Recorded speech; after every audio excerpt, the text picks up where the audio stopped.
Hello, my name is Carl Minns and welcome to my channel. And today I'm going to be looking at an article by Jim Duffy, who thinks he can teach educators a thing or two.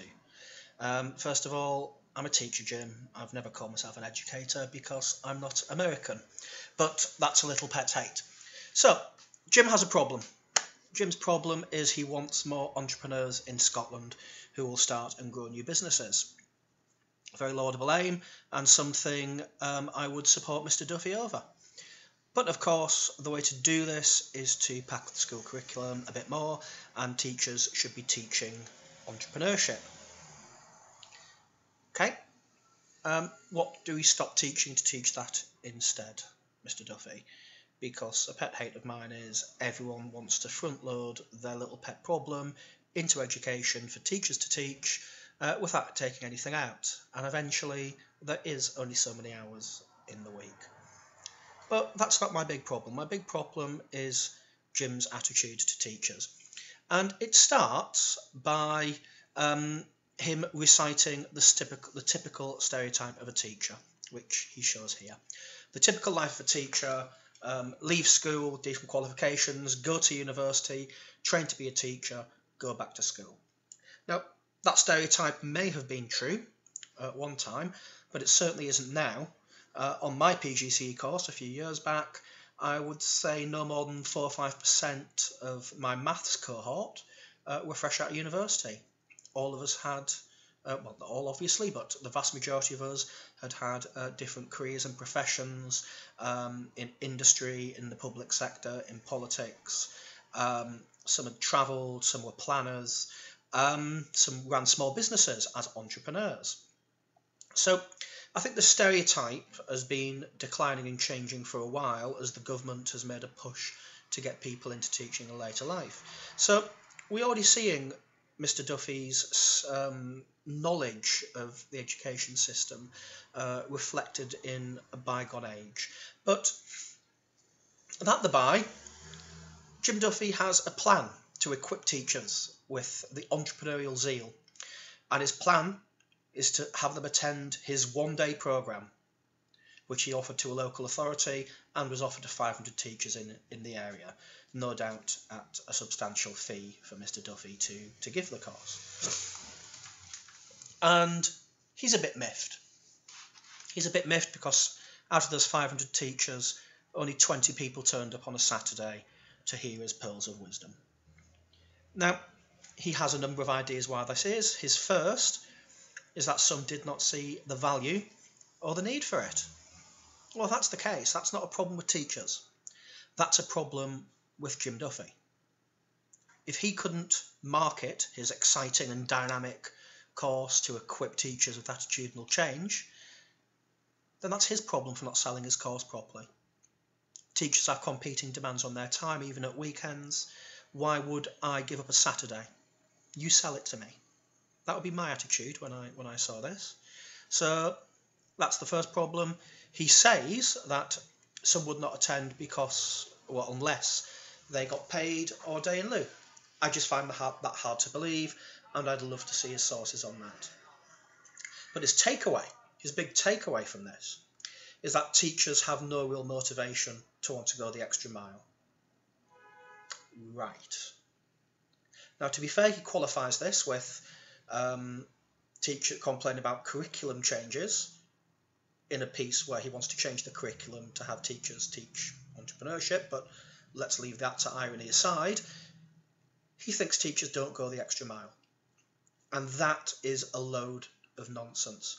I'm recording this over the first weekend of the Easter holidays, and I know for a fact that teachers up and down the country will be going into school on these holidays, during these holidays, to help Year 11s pass their GCSE exams.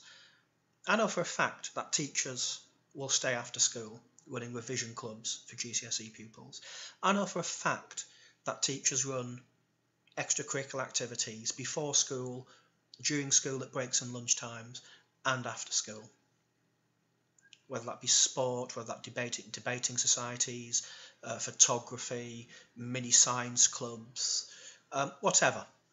I know teachers will be running those, going the extra mile to get kids, to give kids a more rounded curriculum. And I know teachers up and down the country, in certain areas, in certain schools, will be going the extra miles to provide little bits of equipment to children who can't afford it, and for schools who can't afford to stock them. Quick kit, just basic kit like pens and pencils and rulers and rubbers.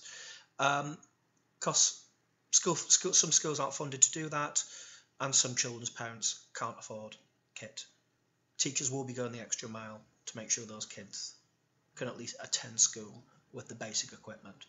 And it's a real insult to teachers that Jim Duffy thinks teachers are not going the extra mile. But he also has a further point to make. He wants us to get into the mindset of what it means to spin multiple plates at the same time while blindfolded, to get us using many of the skills that we have to solve problems and to work until 9 o'clock on stuff as no one else is there to do it. Well, here's a wake-up call.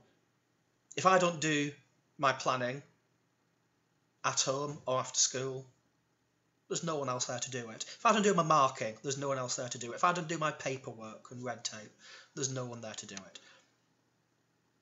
I use my problem-solving skills on a daily basis.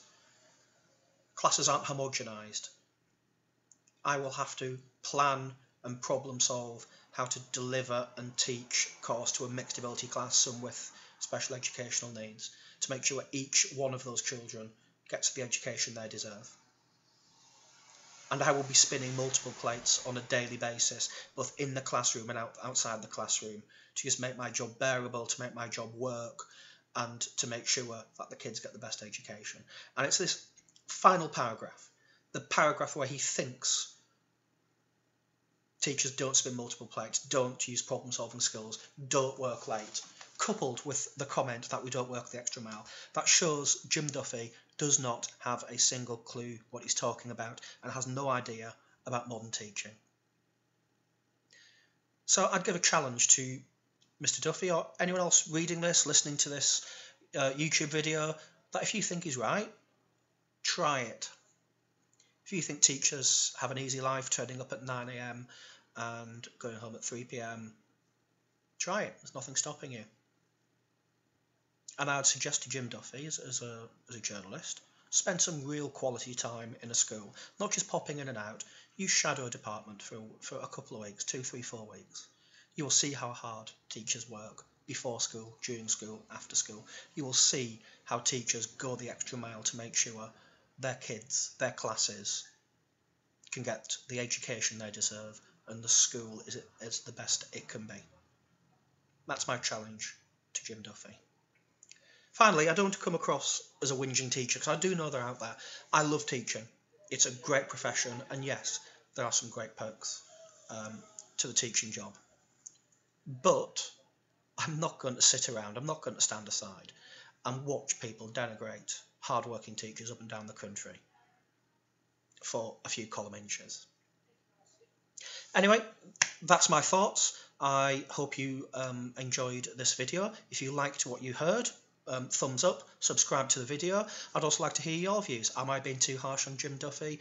Can we teach entrepreneurial skills in schools? And do you think teachers go the extra mile? Especially like to hear from parents and their stories from their local schools. My name is Carl Minns. Thank you for listening.